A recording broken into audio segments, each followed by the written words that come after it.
Obrigada, amiga. Sim, tá bom. Já vender hoje. Boa noite.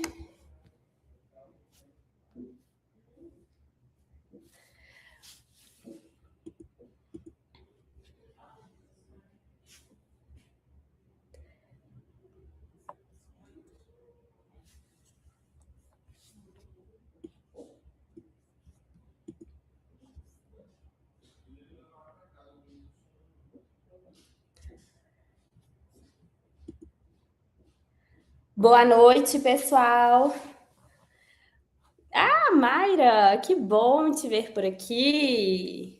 Hoje a gente está na nossa estreia do nosso Thrift Talks. Eu brinco que é a versão 2026, a temporada 2026, para a gente poder destrinchar aí vários assuntos do nosso tão amado universo da tricologia. Boa noite, Lu, seja muito bem-vinda. Acho que vai ser muito, muito legal. Eu escutei vocês. Hoje eu vim trazer um tema que vocês me pediram muito e é um tema complexo. Então, eu espero que vocês estejam muito preparados e com papel e caneta na mão para a gente conseguir conversar muito de tricoscopia hoje. Muito, muito mesmo. Eu brinco que a tricologia, ela é um universo à parte, né? Muito diferente das outras áreas dentro da saúde estética que a gente está acostumado a trabalhar. Porque ela é uma área que exige muito raciocínio, né? Ela muda o tempo inteiro. Os pacientes trazem desafios todos os dias.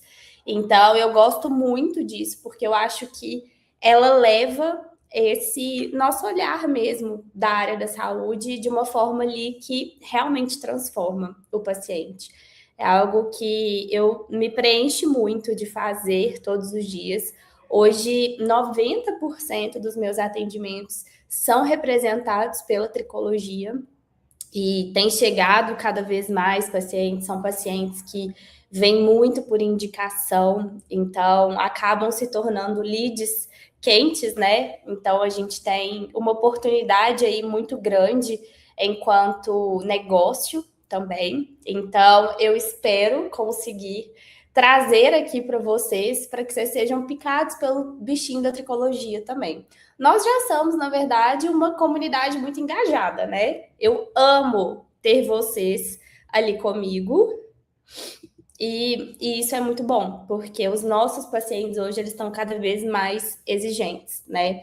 Então, não basta ser, a gente não tem espaço mais para poder ser um profissional que só sabe replicar ali um protocolo, né? Se a gente não sabe de fato o que a gente está adiante, como que a gente lida com essas objeções, como que a gente lida com esses desafios que vão aparecendo no nosso dia a dia, realmente as coisas vão ficando muito mais difíceis, né? E hoje eu falo isso todos os dias. Hoje a gente não tem espaço mais para isso. A gente não tem espaço para entregar um resultado mais ou menos, né? O mercado está cheio de gente, o nosso paciente cheio de informação. Então, principalmente quando a gente fala de cabelo, a gente lida com um cenário muito delicado, né? Quem aí, me conta aí nos comentários, quem que já trabalha mesmo no universo da tricologia, já atende paciente. Me contem uns pouquinhos dos desafios que vocês têm hoje, se todo mundo que está aqui sabe fazer tricoscopia, já usa a tricoscopia a seu favor no consultório, tanto para converter quanto para poder fechar diagnóstico. Me contem um pouquinho. E ó, vocês não reparem também a voz rouca, não, que eu tô no finalzinho de uma gripe que me pegou pesado, pesado, pesado esses últimos dias. E a gente ainda teve curso aqui esse final de semana, né? Como vocês me conhecem muito bem, eu não paro de falar um minuto, então eu também não tô dando tempo para o meu corpo recuperar. Mas me contem, quem aí já trabalha com tricologia, quem já usa a tricoscopia, conhece a ferramenta, o que vocês mais têm de demanda aí no dia a dia de vocês?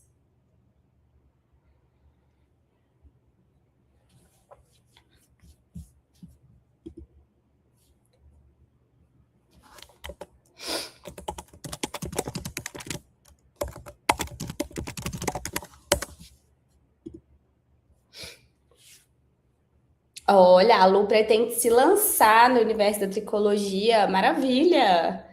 Muito bom. Tem gente aí, ó, Dona Mayra, Dona Manu, vocês já trabalham com tricologia. Olha, muito bom. Mayra já usa como um grande aliado no tratamento.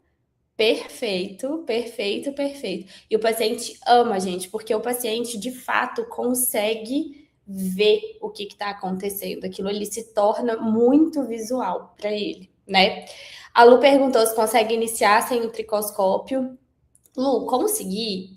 Até consegue, mas de uma forma muito limitada, tá? Eu acho que hoje na aula você vai conseguir entender melhor por que que isso fica de uma forma muito limitada, mas se a questão for uma questão financeira pelo investimento no equipamento, eu vou te mostrar hoje que isso não vai ser um problema, porque a gente tem vários microscópios hoje disponíveis no mercado, vários tricoscópios hoje disponíveis no mercado, e a gente tem preços hoje que são competitivos, são acessíveis. Com R$ 100 a gente consegue comprar um tricoscópio hoje. Claro que a gente vai ver que existem diferenças significativas entre eles, mas a gente já consegue iniciar com um investimento baixo, tá? Vocês vão ver que o principal objetivo da tricoscopia é trazer mais segurança para o diagnóstico de vocês, porque macroscopicamente muitas alopécias elas se parecem. E como elas têm esse curso muito parecido, é a tricoscopia que vai trazer essa chave para a gente no diagnóstico. Não só para fechar ali o que está acontecendo, como também para a gente entender qual que é o momento de encaminhar aquele paciente, né? Então, ela é sim um recurso muito importante para a gente conseguir trabalhar com qualidade dentro da tricologia, tá? Mas eu vou mostrar para vocês que existem vários e vários, vários. Amei, estudante que é especializado na área de tricologia. Muito bom, muito bom. Bem-vinda ao time. Espero conseguir te trazer ainda mais para esse universo. Bora lá então, meu povo, começar com o nosso conteúdo de hoje? Bom, quando a gente fala da tricoscopia, a gente está falando de um recurso que é usado dentro do universo da tricologia, né? Então, é um recurso que a gente vai utilizar para analisar a couro cabeluda, é um recurso que a gente vai utilizar para poder analisar a haste, que é o fio de cabelo. Então, ele é um recurso muito importante da gente ter e saber utilizar a nosso favor no consultório. E eu trouxe um dado aqui para vocês, para a gente começar, que é um dado impactante para vocês entenderem a dimensão e o tamanho do universo da tricologia hoje, do mercado da tricologia hoje. Hoje, a gente tem 42 milhões de brasileiros, estou falando a nível Brasil, que sofrem com algum grau de queda capilar. E a gente, nesse dado aqui, generaliza o que é queda capilar. A gente vai ver que nem tudo se resume à queda. Então, nem tudo se resume a cabelo cair, tá? Mas a gente tem as manifestações capilares. O nosso paciente, ele entende como queda capilar.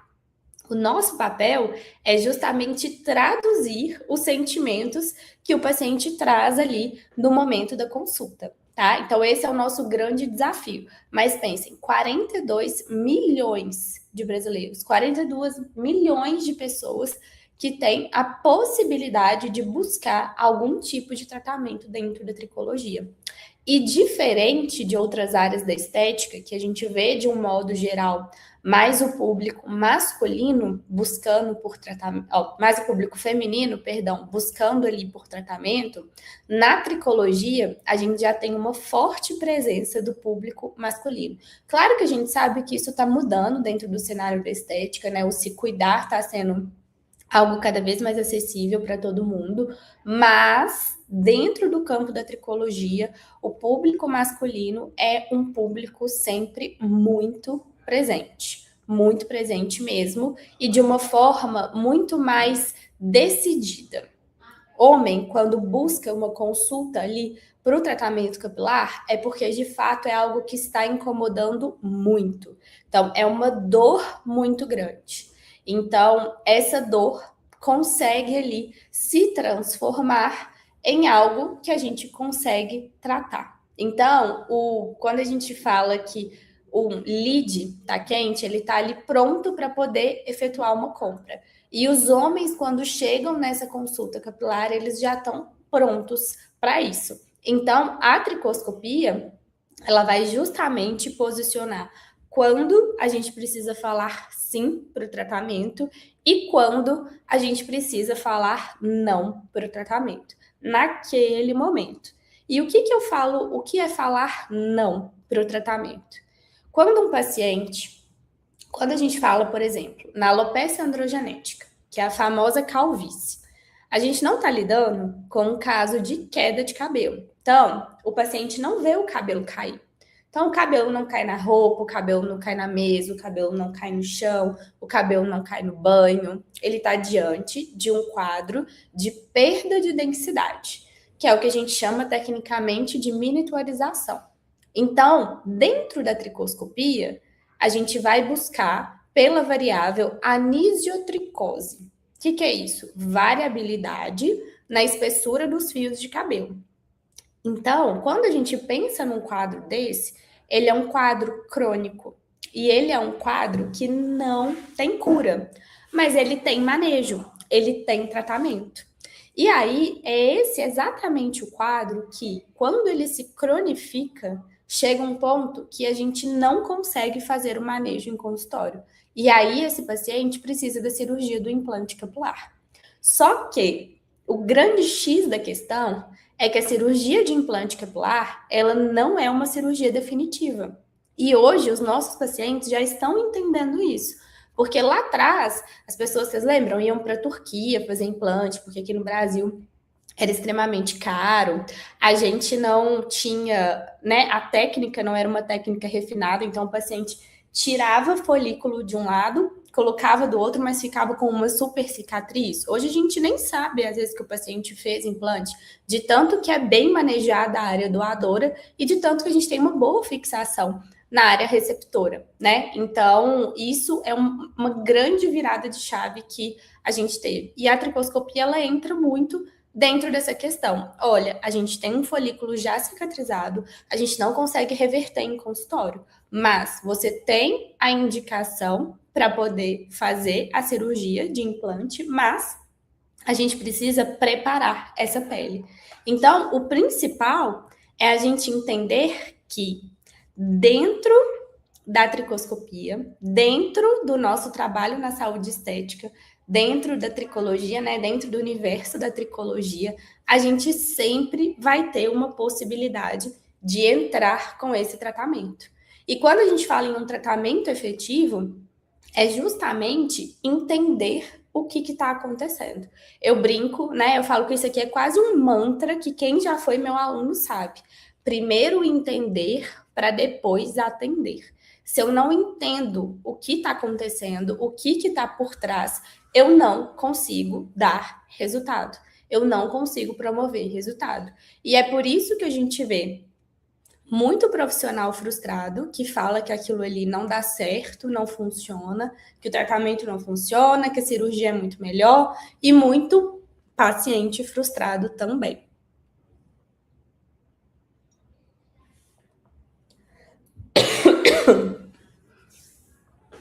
Olha, temos gente falando que aprendeu a fazer tricoscopia aqui no curso da Trive, fico muito feliz, muito feliz. E, gente, o que é de fato entender para atender dentro do cenário da tricologia? Então, a gente tem que entender como que o ciclo capilar funciona, a gente tem que entender obrigatoriamente da anatomia desse folículo piloso, a gente precisa entender de fisiologia hormonal, a gente sabe que ali ao redor do nosso folículo nós temos muitos receptores para diversos hormônios, então a gente tem uma atuação direta sobre o ciclo capilar. A gente precisa entender do que essa haste é composta, o que acontece com ela, quais são as camadas que estão presentes ali. A gente precisa entender de couro cabeludo, de inflamação, de estilo de vida e de fatores genéticos. Então, vocês conseguem perceber que são poucos pontos, né? E por que tudo isso é importante? Porque a gente sempre vai juntar 3 peças principais do quebra-cabeça: a história, do paciente. Então, o que ele te conta, o que ele está relatando, que é há quanto tempo que ele observa que isso está acontecendo, como que isso está acontecendo, se aquilo ali começou devagar, se ele viu de repente, se foi da noite para o dia, ou se já tem alguns anos que ele está observando aquilo acontecendo. A gente vai ter a observação macroscópica, então o que eu, profissional, vejo ali naquele fio de cabelo, naquele couro cabeludo, eu vejo alguma descamação. Como que é essa descamação? Ela é em placa? Ela está aderida? Ela não é aderida? Ela tem alguma coloração? Ela solta no fio de cabelo? Ela está presente em outras regiões que não só o couro cabeludo? Por exemplo, lateral das sobrancelhas, lateral do nariz. Inclusive, gente, sobrancelhas é uma região que a gente precisa também analisar com a tricoscopia.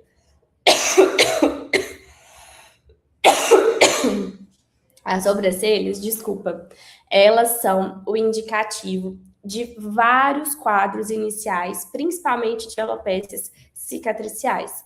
Então, quando a gente pega uma alopécia frontal fibrosante, por exemplo, ela começa a manifestação dela nas sobrancelhas. Então, hoje, a minha tricoscopia, ela não é retida só no couro cabeludo. Ela também vai para o fio, e ela também vai para a pele, e ela também vai para as sobrancelhas. E aí, por último, então eu tenho história do paciente, macroscopia, e aí quando eu chego na tricoscopia, que é a minha parte microscópica, eu vou observar o que eu tenho de alteração ali, intravascular e interfolicular. Então, intrafolicular e interfolicular. Então, dentro do meu folículo, o que eu observo de alteração, e fora, entre os meus folículos, o que eu observo de alteração. E um outro ponto, gente, é que tricoscopia é treino. Tricoscopia não é um exame simples, não é um exame fácil. Não existe, assim, um gatilho, um macete que eu vou passar para vocês que não seja treino. Então, quem já tem microscópio, treinem, analisem o máximo de pessoas que vocês conseguirem e entendam o que é o equipamento que está ali com vocês. Porque existe diferença entre os equipamentos. Então, por exemplo, hoje, quando a gente pega para analisar os artigos de tricoscopia, a tricoscopia em si, ela é uma ciência que é estudada há mais ou menos uns 20 anos. Ou seja, é muito bebezinha. É algo que é muito novo dentro do nosso universo da tricologia. Então, tem muita coisa que vai continuar saindo. Tem muita coisa que semana passada era de um jeito, semana que vem essa nomenclatura vai mudar. Porque acontece que muitas vezes diferentes cientistas dão nomes diferentes para o mesmo achado tricoscópico. E vocês vão ver que os nomes são super criativos. Então, cada vez mais que a gente vai avançando nesse conhecimento, novos dados vão aparecendo. E da mesma forma que a gente vê esses diferentes dados, a gente vê também que existem diferenças entre as imagens que a gente coleta de tricoscopia. Por que existe essa diferença entre as imagens que a gente coleta de tricoscopia? Porque existem diferentes equipamentos utilizados para poder fazer essa análise. Aqui na tela eu coloquei dois para vocês. Um tricoscópio, que é até de uma marca, né, que é muito famosa, que é o Junolite, e outro aqui embaixo, que é o Photofinder. Qual que é a diferença entre eles? Esse microscópio aqui, que é um microscópio portátil, ele é um microscópio que é excelente, ele pode ali ter cabo, ou ser por ligação ao Wi-Fi, luz polarizada e não polarizada, mas ele tem um aumento que é limitado. Então, ele vai até mais ou menos ali umas 20 vezes de aumento. Quando eu pego o Photofinder, ele é um videodermatoscópio.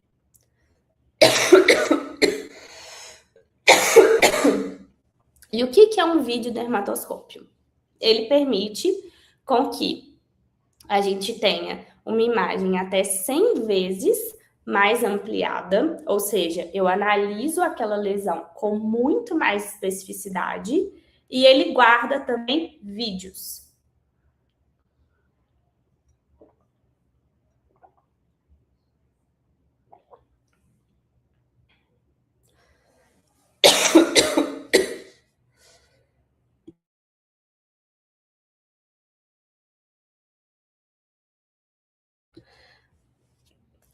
Vamos lá, devagarzinho, vai dar tudo certo. Então, o videodermatoscópio, ele também vai guardar vídeos daquela região. A gente já tem vários microscópios do portátil hoje que conseguem fazer essa gravação de vídeo. Então, a gente tem um recurso que a gente aperta e ele grava o vídeo de toda aquela região.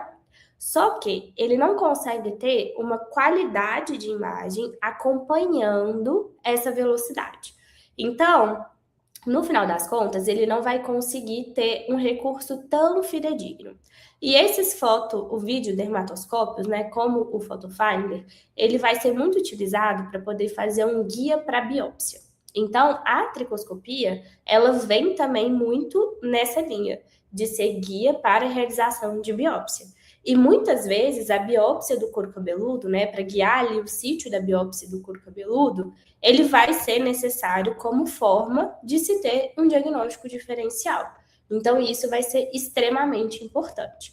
Mas não quer dizer, apesar da gente saber que esse vídeo dermatoscópio, né, ele tem uma superioridade, dentro do que a gente usa na saúde estética para a tricologia, um microscópio que é portátil, ele vai nos atender super bem, tá?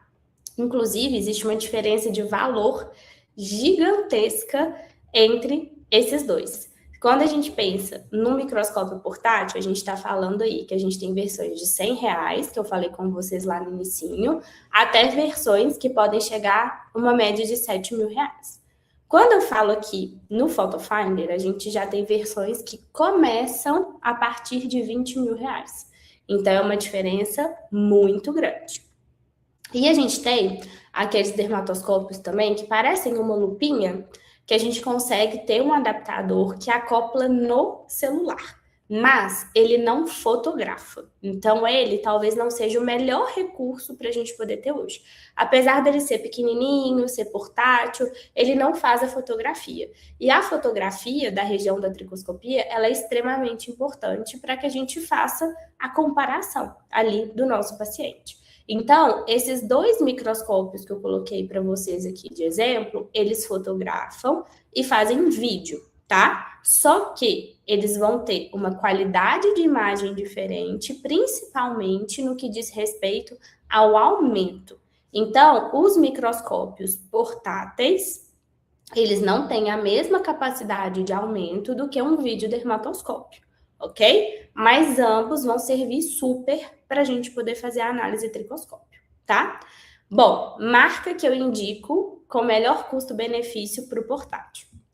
Quando a gente pensa, a gente entende, né, o que a tricoscopia representa dentro do diagnóstico da tricologia, a gente vai entender que a gente vai precisar ir evoluindo dentro das marcas que a gente tem disponíveis hoje no mercado. Então, assim, se vocês ainda não podem investir e estão começando, compra o que a gente brinca que é o pretinho sem marca, que é o de R$ 100.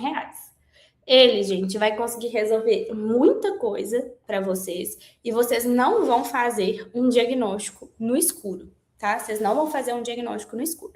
Quando vocês já puderem investir mais, hoje a gente tem duas marcas campeãs de tricoscopia. A Dinolight, que está aqui representada para vocês, e a DZ, que é a Derma-Zoom. A DZ, perto do Dinolight, entrega mesma coisa, só que com um custo-benefício melhor. Então, se vocês já tiverem condições de investir um pouquinho mais, eu com certeza sugeriria a Derma-Zoom para vocês, tá? Mas já eu vou falar quais que são essas diferenças, o que vocês têm que prestar atenção dentro da tricoscopia, tá? Que aí vai fazer mais sentido ainda para poder guiar essa escolha de vocês. E aí, gente, cabelo é tempo e estratégia. A gente sabe, tempo é cabelo? Sim, tempo é cabelo. E o nosso cabelo, ele tem um ciclo de funcionamento. E a gente não pode ignorar isso no momento que a gente está fazendo uma análise tricoscópica. Então, a gente tem uma fase que é a fase anágena, de nutrição e de crescimento, ou seja, o meu folículo ele está ancorado. Então, eu tenho comunicação com vasos sanguíneos, é onde chegam todos os mediadores celulares ali para fazer o meu fio se desenvolver e desenvolver as células tronco que estão ali. A gente tem a fase catágena, que é uma fase transitória. Então, enquanto a fase anágena pode durar aí 7, 8 anos, a fase catágena vai durar 2, 3 semanas, que é quando o meu cabelo ele está se desprendendo dessa estrutura, ele está perdendo a ancoragem. E aí a gente vai para a fase telógena, que é de fato a fase de queda, né? E aí essa fase de queda é seguida de uma fase que didaticamente é chamada de exógena, que de fato é a soltura do fio de cabelo. E aí, essa fase de soltura do fio de cabelo, ela já é mais longa. Ela vai durar uma média aí, pelo menos uns 3 meses. Então, o que isso diz pra gente? Que é normal o cabelo cair. O que não é normal é esse cabelo ficar caindo por muito e muito tempo. Então, pode ser ou porque ele tá preso nessa fase de queda por muito tempo, ou porque ele está com uma dificuldade de retornar para a fase anágena, o que seria o ciclo natural disso tudo. E aí, não basta a gente entender que o nosso cabelo funciona em ciclo. Além disso, a gente precisa entender a grandiosidade que é a estrutura anatômica do folículo piloso. Tanto que hoje a gente vê muitas referências na literatura de que o folículo piloso é um mini órgão. Um mini órgão em que sentido, Rafa? Ele comanda muita coisa no nosso corpo. Ele responde muitas coisas que estão acontecendo no nosso corpo. Então, muitos pacientes aqui que chegam com queda, né, ou com alguma outra correlação, essa descamação, essa pintinha que surgiu aqui no couro cabeludo, eles têm muitas vezes diagnósticos de coisas sistêmicas que eles não imaginavam que estava acontecendo. Tanto que uma delas, que eu até postei para vocês lá, para vocês pegarem o material, é a alopécia sifilítica, que é a alopécia secundária à infecção pela sífilis. E aí ela tem um curso muito parecido com a alopecia areata, macroscopicamente, mas se trata de uma outra manifestação, de um outro motivo para aquilo ali estar acontecendo. Só que o paciente vem pelo cabelo. Ele não vem imaginando que ele está com sífilis. Então, esse é um grande ponto. E esse folículo piloso, ele está inserido na nossa derme, que é a nossa camada média. E ele é rodeado por várias camadas de células. E ele tem aderido a ele não só vasos sanguíneos, como também o músculo eretor do pelo, inervações e a nossa glândula sebácea. Essa regiãozinha aqui, que está inserida a glândula sebácea, ela é chamada de bulge. Então, ela é a parte média anatomicamente desse fio de cabelo. Enquanto a base aqui é chamada de bulbo. Sabe quando a gente arranca o fio de cabelo e ele tem uma pintinha branca? Ele tem ali como se fosse uma massa mesmo. Essa massa é o bulbo. Então, aqui é onde esse pelo está recebendo toda a nutrição e oxigenação. Então, esse bulbo vai fazer uma função de ancoragem muito importante. E aqui a gente tem células-tronco. Então, células-tronco que são células que vão se diferenciar em células que vão dar cor para o fio de cabelo, em células que vão dar corpo para o fio de cabelo, em células que vão dar para a gente força para esse fio de cabelo, massa para esse fio de cabelo. Só que os estudos mais recentes já trouxeram para gente que nessa altura aqui da glândula sebácea, a gente também tem células-tronco, além de receptores hormonais específicos. Então, se a gente está falando que antes o olhar era só atuar nessa porção inferior, hoje a gente sabe que isso não é mais possível. A gente precisa também atuar nessa porção mais superior. E quando a gente pensa nessa anatomia aqui, essa parte toda, desde a minha epiderme até a base da minha derme, ela vai ter mais ou menos de 4 a 6 milímetros. Então, com 2 milímetros de profundidade que eu já estou na derme, eu já estou na parte do bulge. Mais 2 milímetros para baixo, eu já estou na parte do bulbo. Então, quando a gente pensa principalmente no processo das alopécias cicatriciais, eles acontecem nessa região do bulge.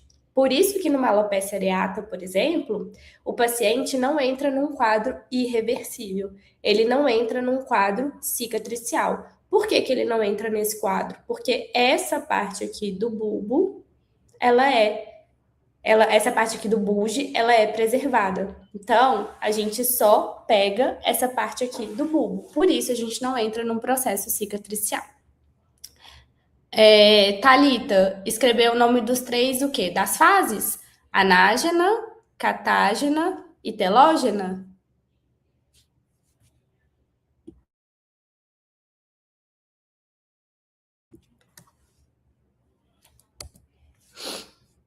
Bom, aí você me manda aí que eu repito aqui para vocês, tá? Não tem problema não. Gente, eu sei que é um conteúdo muito denso. Toda hora em que vocês quiserem que eu repita, eu repito para vocês, tá? Não tem problema nenhum. E aí, agora que a gente entendeu o que eu tenho nesse folículo piloso e como que funcionam essas fases do ciclo capilar, a gente vai entender agora na prática o que a gente faz com o exame de tricoscopia. Então, gente, quando a gente pensa no exame de tricoscopia, ele não é meramente para a gente poder diferenciar uma alopecia na outra.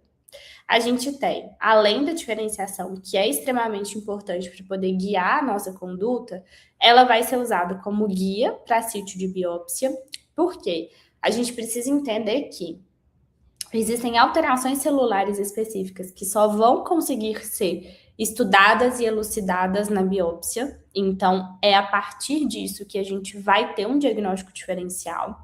E não só isso. A gente precisa entender que o couro cabeludo, ele é uma extensão da nossa pele. Ele é pele, ele vai ter epiderme, derme, hipoderme, tudo isso eu tenho no meu couro cabeludo. Então, lesões que acontecem na pele acontecem também no couro cabeludo. Então, a gente tem várias alterações de cor que a gente vai ver que acontecem nas alopécias, mas existem alterações de cor que são indicação de processo de câncer que está acontecendo ali. Então, a gente precisa saber, entender como que eu identifico isso. A gente vai usar a tricoscopia também na prática para poder acompanhar a evolução do tratamento. Então, quando a gente pensa hoje no curso de um tratamento capilar, ele vai demorar no mínimo, do mínimo 6 meses. Na grande maioria das vezes, o paciente vai ficar pelo menos 1 ano com a gente tratando. Então, olha um outro ponto comercial importante disso: a recorrência do paciente. Então, esse é um ponto que dentro da tricologia a gente consegue acompanhar muito de perto. Então, a tricoscopia vai vir justamente para a gente poder fazer esse acompanhamento do tratamento, e não só para nós, enquanto profissionais, para a gente conseguir fotografar, salvar no prontuário, mas para poder trazer isso para o paciente. Porque o cabelo, ele cresce de dentro para fora.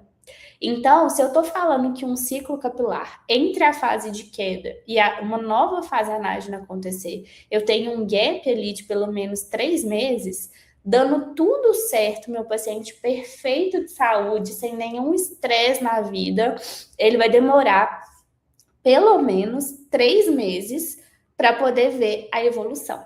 Só que ele vai ver a evolução, o fio ele vai estar apontando nessa epiderme. Ou seja, não vai ser factível para o paciente. Ele não vai conseguir ver isso a olho nu. E a tricoscopia que vai conseguir mostrar isso para ele. E mesmo quando o pelo já avançou a epiderme, já nasceu e ele já está ali aparecendo, ele ainda é um pelo em formação. Ele não tem medula, ele é um pelo fininho. Então, ele também não é visível para o paciente. Ele ainda é uma estrutura muito frágil. Ele é um pelo que a gente chama de velos, que é igual aqueles pelos bem fininhos que recobrem o rosto do neném quando o neném nasce. É bem nesse sentido. Então, a gente precisa tomar muito cuidado e usar a tricoscopia a favor para poder mostrar para o paciente. Senão, ele simplesmente acha que o tratamento não está dando resultado nenhum. A tricoscopia, ela também vai vir para a gente poder avaliar grau de acometimento, igual eu falei com vocês. Dentro da alopecia androgenética, que é a calvície, a gente tem uma evolução que é crônica. E aí, essa evolução crônica que faz o cabelo nascer cada vez mais fino, que é o processo de miniaturização, chega um momento que a gente tem um colapso do folículo. Então, esse folículo cicatriza. Dali, não nasce pelo mais. Só que eu não consigo ver um folículo cicatrizado a olho nu. Então, eu preciso no meu paciente para poder ver o grau. Então, a gente hoje, dentro da alopecia androgenética, usa uma escala, que é a escala de Hamilton-Norwood. Então, para eu classificar esse paciente em qual grau ele está dentro dessa escala, eu preciso da tricoscopia. Será que esse é um folículo cicatrizado ou será que esse não é um folículo cicatrizado? Quantos folículos cicatrizados eu tenho ali por centímetro quadrado também, para eu poder avaliar as diferenças aí da evolução. E também a tricoscopia vai vir não só para a gente fechar o diagnóstico, como também excluir outras hipóteses diagnósticas, tá? Então, vocês vão ver que às vezes acontecem graus desafiadores do paciente ter que vir mais vezes no consultório para a gente conseguir, de fato, fechar o que está acontecendo. Então, nem sempre de primeira a gente vai conseguir fechar ali o que está acontecendo.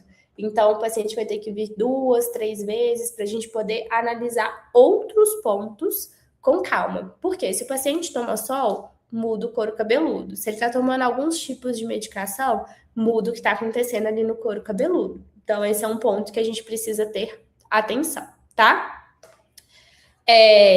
Thalita, eu falei que os nomes das marcas são Dermazoom, Dinolite e um que é sem marca. Ele é um microscópio pretinho, ele não tem uma marca definida. Se você jogar no Mercado Livre, microscópio capilar, vai aparecer um pretinho, tá? Ele não tem uma marca definida. Se você ficar com dúvida, você pode me mandar que eu te ajudo lá a escolher. E vocês vão ver também, gente, que dentro do Dermazoom e do Dinolite tem vários tipos de microscópio. E eu vou mostrar para vocês o que vocês têm que saber na hora de olhar no microscópio, assim, quais características vocês precisam prestar atenção, tá? E aí, quando a gente já sabe que vai usar a tricoscopia, a gente vai precisar de ter parâmetros de comparação. E uma coisa muito importante que eu quero que vocês guardem essa informação com muito cuidado é que dentro da tricoscopia, a comparação do paciente é sempre com ele mesmo. Sempre. Então, eu tô na dúvida, por exemplo, se esse paciente ele já tem o cabelo mais fino ou não. Porque a gente sabe que a espessura do fio de cabelo, ela é determinada geneticamente. Então, como é que eu sei que o cabelo desse paciente, por exemplo, já é mais fino? Ou como é que eu sei que o cabelo desse paciente está passando por um processo de anisotricose, que ele está perdendo ali espessura? Então, eu sempre vou comparar aquele paciente com ele mesmo. Só que, antes de olhar para um couro cabeludo que está com alguma questão, eu preciso conhecer o que é um couro cabeludo saudável. E dentro da tricoscopia, a gente vai precisar olhar para 4 parâmetros: o fio de cabelo, o couro cabeludo, as características da pele e a presença de vasos sanguíneos. Antigamente, a gente via falar muito assim: se tem presença de vaso sanguíneo no couro cabeludo, significa que existe uma inflamação. E essa é uma informação muito equivocada, porque a gente pode sim ter telangiectasias, que são os vasinhos sanguíneos no couro cabeludo. Só que existem diferentes formatos dessas telangiectasias e diferentes espessuras dessas telangiectasias. Então, um padrão de referência que a gente vai usar para poder comparar essas telangiectasias, será que isso aqui é suspeito? Será que isso aqui não é suspeito? É a espessura do fio de cabelo da pessoa.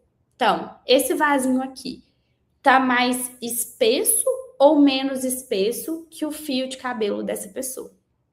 Então, não, tá muito mais. Tem 3 vezes a espessura do fio de cabelo dessa pessoa. Tá, então isso aqui é suspeito.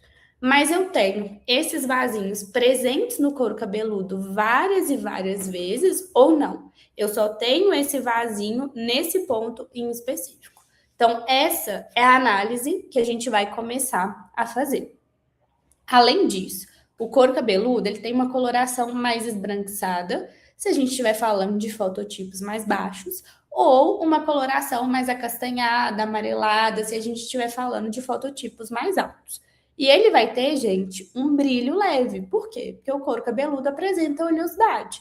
Só que é uma oleosidade controlada. A gente sabe que a oleosidade é um mecanismo de defesa da nossa pele. A gente tem glândula sebácea ali trabalhando. Então, é normal que a gente tenha esse achado também no couro cabeludo, tá? A gente vai precisar disso. Um couro cabeludo ressecado, ele é um couro cabeludo que traz uma série de problemas, até também para o fio de cabelo. E outra coisa é a abertura folicular. Então, eu preciso ter, em média, 2 a 3 fios de cabelo nascendo por folículo.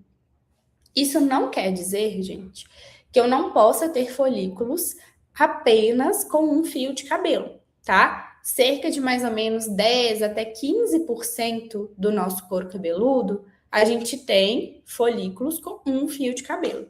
Em especial, nessa região aqui, que é a região temporal, que é uma região que a gente tem uma densidade menor de fios. Porque senão, sempre que eu ver um folículo com um fio de cabelo, eu vou falar assim, opa, problema acontecendo.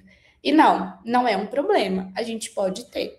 Agora, se eu tenho quase que meu couro cabeludo inteiro com um fio de cabelo por folículo, aí já vai ser sinal que eu posso ter algum tipo de problema acontecendo, tá? Vamos ver aqui dúvidas.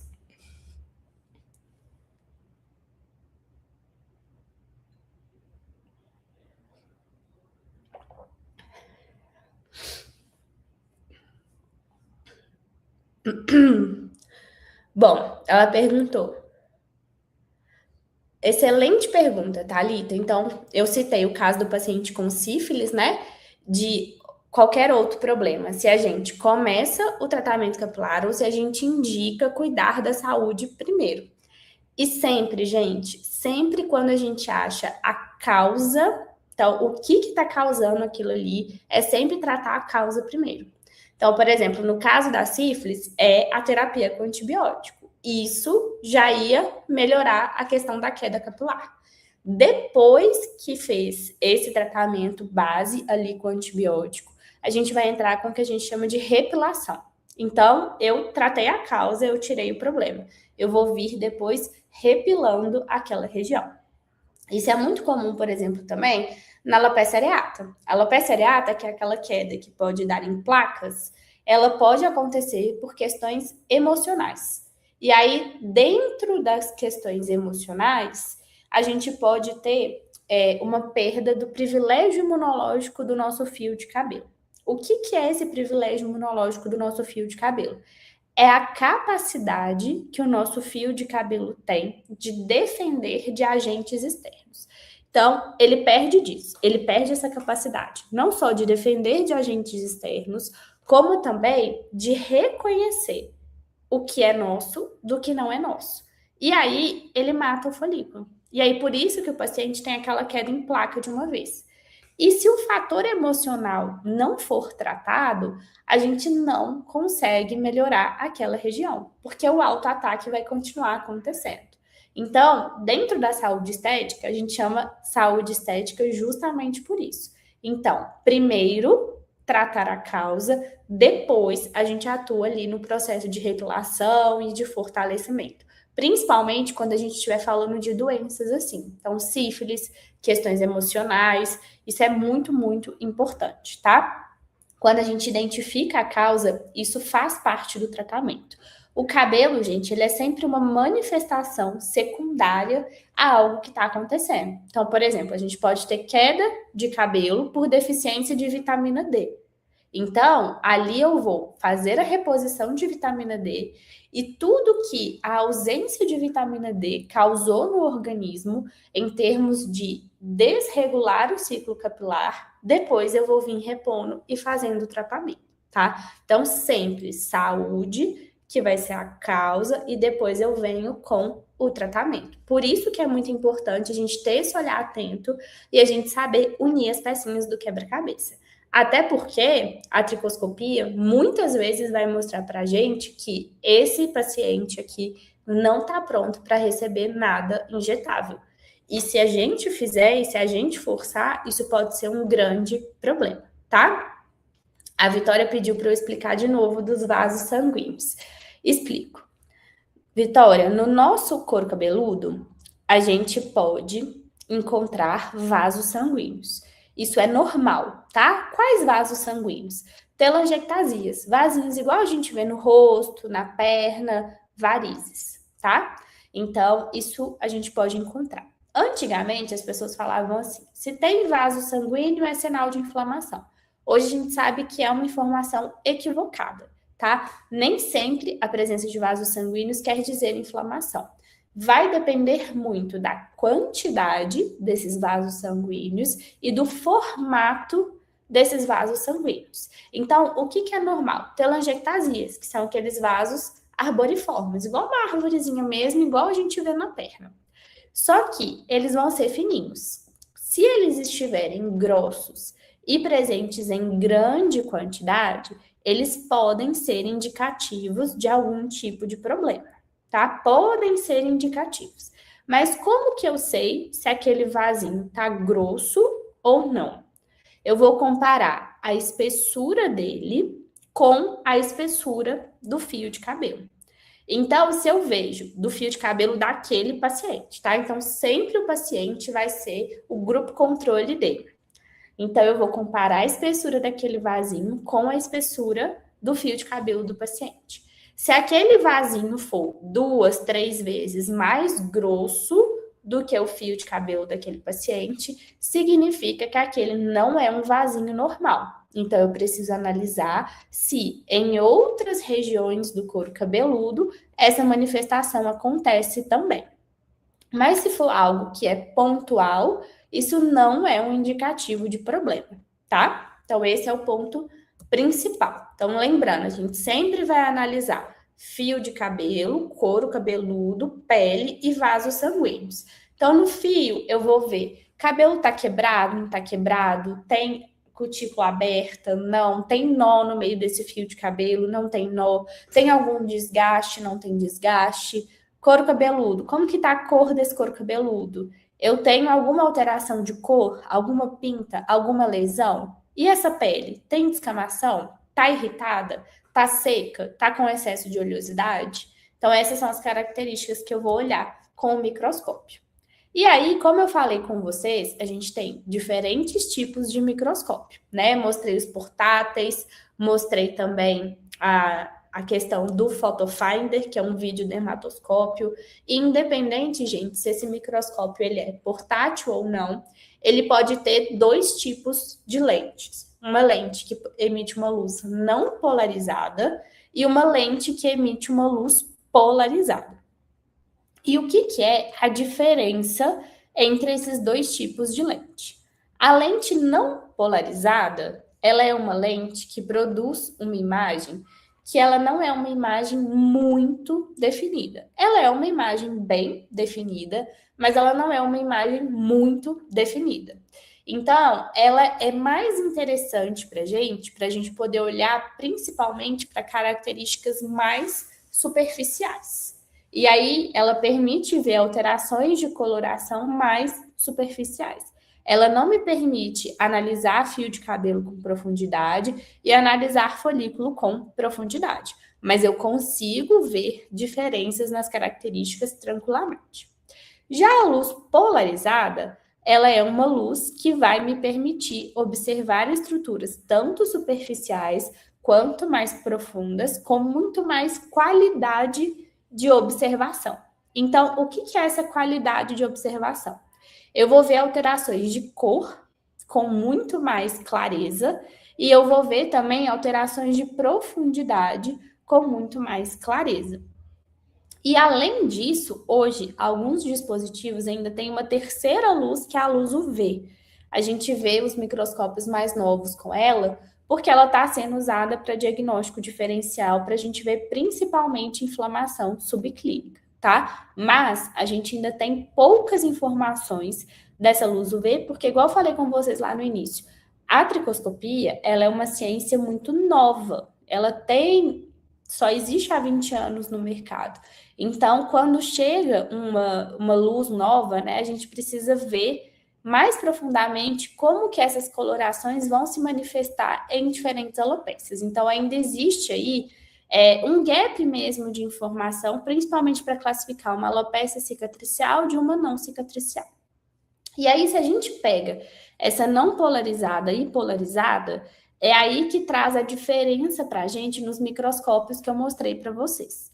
Então, quando a gente pega os microscópios portáteis, então aquele que eu falei com vocês, que é pretinho, sem marca, que é o mais barato, ele só tem luz não polarizada. Então, ele só me permite ver essa imagem aqui, que não é uma imagem tão nítida, mas que é excelente para a gente conseguir começar a atender e entender o que está acontecendo ali no folículo. Já quando a gente fala no Photofinder, no microscópio da DZ, no Dinolight, eles já possuem a lente polarizada e também a não polarizada. Então, eu consigo, no mesmo equipamento, alternar essas duas lentes, tá? Além disso, existem algumas estruturas que são mais difíceis de observar. E a gente pode utilizar com o microscópio um líquido de imersão. Igual a gente usa no microscópio manual mesmo para ver lâmina, a gente pode também usar um líquido de imersão para poder observar melhor estruturas no couro cabeludo. Então, a lente não polarizada, o líquido de imersão ajuda muito a gente melhorar essa qualidade da imagem.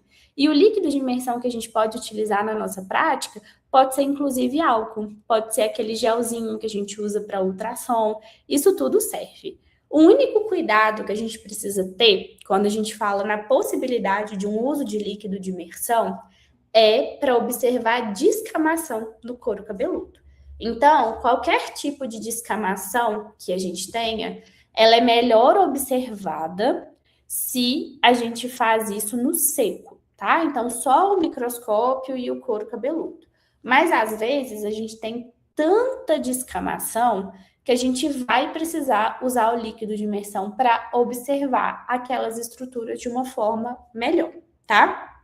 Então, por isso que eu falei que ia ficar mais claro para vocês qual microscópio eu escolho. Então, se vocês estão começando e ainda não podem investir, não precisa preocupar. Pode comprar um microscópio pretinho, que é o sem marca, mas ele só vai ter a luz não polarizada. O da DZ, o da Dinolight, já vai ter a luz não polarizada e a polarizada. E aí, a primeira coisa que a gente vai observar neles é a alteração da haste capilar. Tem muita coisa, gente, que acontece na haste capilar que quer dizer que já prediz sobre problemas mais internos. Então, quais são as principais alterações que a gente vê na haste capilar? A gente vê a tricoptilose, que é a famosa ponta dupla, então as pontas do cabelo desgastadas, que podem ser normal, é um achado normal, quando a pessoa está principalmente muito tempo sem cortar o cabelo, quando a pessoa fez algum tipo de química, que nada mais é do que as cutículas se abrindo e aquela estrutura de fio de cabelo ficando cada vez mais exposta, tá? Mas ela pode ser um indicativo de fragilidade da haste capilar se ela estiver sendo encontrada mais em cima, por exemplo. E aí o microscópio vai conseguir me mostrar isso, tá? Às vezes o dano tá tão grande que eu consigo ver a olho nu, mas nem sempre eu consigo ver a olho nu e o microscópio que vai me guiar nessa gravidade. Um outro achado que está aqui para vocês é a triconodose, que é literalmente um nozinho no fio de cabelo. Esse nó, gente, no fio de cabelo, ele pode dar de forma aleatória ou ele pode acontecer em grande quantidade, indicando que aquele fio está enrolando sobre ele mesmo porque ele está muito elástico, ele está muito frágil, ele está muito próximo a rompimento. Toda vez que a gente fala nessas alterações de haste capilar, que é de fio de cabelo, quando a gente observa no microscópio, elas podem ser alterações que foram de forma genética, aconteceram, ou foram alterações adquiridas, ou seja, por hábitos de cuidado ali ao longo da vida. Quando a gente fala nesse daqui de baixo, que é chamado de cabelo bambu, que é a Tricorrex invaginata, ela é uma fragilidade. Então, eu tenho uma haste normal, no meio dessa haste eu tenho uma fragilidade. Então, eu tenho um ponto de quase quebra. E aí, esse ponto de quase quebra gera uma alteração de textura nessa fibra capilar. E isso vai acontecendo direto ali na fibra do cabelo. É muito comum quando a gente tem questões envolvendo químicas capilares, mas também faz parte de uma síndrome que chama síndrome de Netherton, que é uma alteração genética.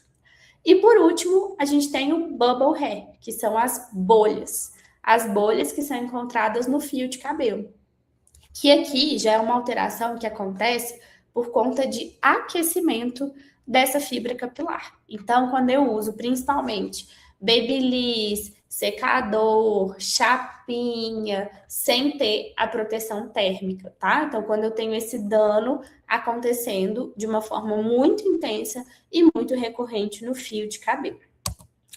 E aí, eu falei que um outro ponto que a gente vai observar também é a espessura dos fios de cabelo. Então, aqui eu trouxe 2 tricoscopias para vocês já começarem a treinar o olhar do que é uma espessura normal de fio de cabelo e o que é uma anisiotricose, que é o nome que a gente dá para quando a gente tem heterogeneidade nesses fios de cabelo. Então, eu vou sempre comparar naquela região que eu estou analisando como que tá a variação nessas espessuras de fio de cabelo. Então, quando a gente pega essa espessura normal, é claro, gente, que a gente pode ter uma variação pequenininha, de fios um pouquinho mais grossos, fios que são um pouquinho mais finos, mas ela sempre é muito próxima, tirando o que a gente já conversou, que é um fio de cabelo nascendo. Então, um fio de cabelo nascendo, ele vai ser mais fininho, ele vai ser mais frágil, isso é normal. Ele vai ser menos pigmentado, porque ele ainda está ganhando corpo. Agora, quando eu tenho um processo de miniaturização, que é o que acontece na alopecia androgenética, por exemplo, eu vou ter fios nascendo de um mesmo folículo com espessura normal e com espessura afinada. Então, isso é um indicativo que um problema pode estar acontecendo, principalmente se esse achado se repetir nessa região central do couro cabeludo, que é a região afetada pela alopecia androgenética. Mas é muito comum a gente ver também na prática, às vezes, muitos profissionais ou pacientes se referindo assim: ah, eu tenho alopécia.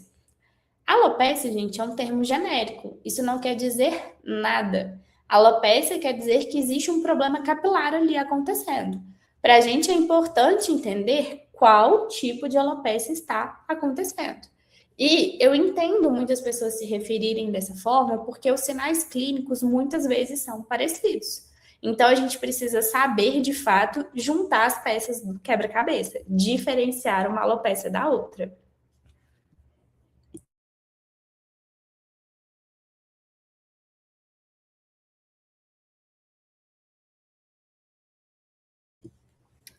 E aí, dentro do nosso contexto da saúde estética, a gente tem 4 tipos principais de alopécias que a gente recebe hoje em maior volume no consultório e que a gente pode fazer o tratamento. Que é a alopecia androgenética, que hoje, sem dúvidas, é a mais direcionada, a mais procurada. A gente tem o eflúvio telógeno, a gente tem a alopecia areata e a gente tem a alopecia por tração. E aí eu vou passar pela tricoscopia de todas elas para vocês poderem entender o que acontece. Então, quando a gente fala no cenário da alopecia androgenética, a gente está falando de um processo de afinamento dos fios de cabelo. Não é queda de cabelo. E é um afinamento que acontece em forma de um padrão. Por isso que a gente se refere aos homens como alopecia androgenética, porque eu tenho relação hormonal, hormônios androgênicos, e eu tenho também a variabilidade, a questão genética, a predisposição genética envolvida. Já nas mulheres, a gente chama de alopecia padrão feminino. Por que a gente chama de alopecia padrão feminino? Porque existe sim a influência genética nas mulheres, mas existe em maior quantidade a influência hormonal. E comparando homem e mulher, esse processo de afinamento, ele acontece muito mais nos homens e em uma velocidade muito maior e um padrão, que é esse padrão central, enquanto nas mulheres, esse tipo de alopécia, embora a gente veja essa risca central como principal fator de afastamento, principal fator macroscópico, mas ela acontece de forma difusa e ela acontece de forma mais lenta. Então, o que é acontecer de forma mais difusa? Acontecer em outras partes do couro cabeludo. Então, por ela acontecer de forma mais lenta e nesse padrão difuso, nem sempre a gente vai conseguir correlacionar o histórico clínico ali, a macroscopia, sem a gente ter a tricoscopia. E é por isso também que nessas mulheres, isso é um achado que vai se manifestar muito mais lá na frente. Então, muito mais tarde, tá? Essa é uma grande diferença. E nos homens, a gente tem nessa região central, que é entradas e a região da coroa, que a gente chama de vértex, um grande número de receptores hormonais, principalmente propensos à ligação do DHT, que é a dihidrotestosterona. Então, essa dihidrotestosterona se liga ali com facilidade e faz o processo de miniaturização, que traz para a gente exatamente essa tricoscopia que está aqui. A principal característica de uma tricoscopia de alopecia androgenética é a variabilidade na espessura dos fios, que é a chamada anisotricose. Esse é o principal ponto. Então, de um mesmo folículo, de uma mesma unidade folicular, estão nascendo fios normais, que a gente chama de fio terminal, que é aquele fio grosso, fio pigmentado, e fios que são fios mais finos. Mas a gente vai ver isso aqui com mais detalhes. Então, ó, um fio terminal e um fio miniaturizado. Um fio terminal e aqui do lado um fio miniaturizado. O que é um fio miniaturizado? Ele é um fio que ele nasce fino. E aí ele ainda afina ainda mais na pontinha dele. Então, esse é o principal achado. O segundo principal achado está aqui nessa imagem também para vocês, que é o halo peripilar. Lembra que eu falei lá no início que a gente pode ter alteração dentro do folículo? Então, essa é uma alteração de coloração muito importante. Então, a gente chama de alteração intrafolicular, mas a gente pode ter também uma alteração que é interfolicular, ou seja, uma coloração na pele. Então, dentro da alopecia androgenética, primeiro eu tenho na tricoscopia a anisotricose e segundo eu tenho o halo peripilar, que é esse halo acastanhado, às vezes avermelhado, em volta do folículo, que é indicativo de infiltrado inflamatório, que é indicativo de se ter células inflamatórias ali presentes. Esse é um achado muito comum na alopecia androgenética, e quando a gente vê esse achado presente em grande quantidade, ou seja, eu tenho muitos folículos ali com esse achado, significa que eu tenho um grau mais avançado dessa alopecia acontecendo. Então, por isso que a gente fala que a abordagem, ela não pode ser só hormonal. Eu não posso só impedir do hormônio ligar ali no folículo. Eu preciso obrigatoriamente ter abordagens que vão ser anti-inflamatórias. E aqui em cima, ó, a gente tem um folículo que está vazio, que eu tô colocando a setinha aqui para vocês. Como que eu sei que esse é um folículo que está vazio e não um folículo que está cicatrizado? Porque eu consigo ver que existe uma estrutura tridimensional aqui ainda. Ele não é uma estrutura que está tampada. Se eu olho aqui embaixo, eu já vejo um halo esbranquiçado. Então, é como se eu tivesse ali a sombra de um folículo que um dia existiu. E aí sim eu posso dizer que esse folículo está um folículo cicatrizado. Ou seja, eu não tenho atividade celular ali mais. Então, eu não consigo estimular aquele folículo. Mas eu vou mostrar mais tricoscopias cicatriciais para vocês. Então, qual que é a conclusão que eu posso tirar dessa tricoscopia da alopecia androgenética? Eu tenho um grau mais avançado, porque eu já vejo folículos vazios, eu tenho folículos cicatrizados e eu tenho a presença de halo peripilar em grande quantidade, além do processo de miniaturização. Já quando eu vou para o eflúvio telógeno, o eflúvio telógeno é a nossa famosa queda de cabelo, que é hoje o segundo maior ponto de procura na clínica para a gente. Quando a gente fala no eflúvio telógeno, a gente está falando de uma alteração que acontece na fase telógena do ciclo. Então, a gente fica ali naquela fase de queda muito e muito tempo, tá? Então, mais tempo do que deveria, mais do que 3 meses.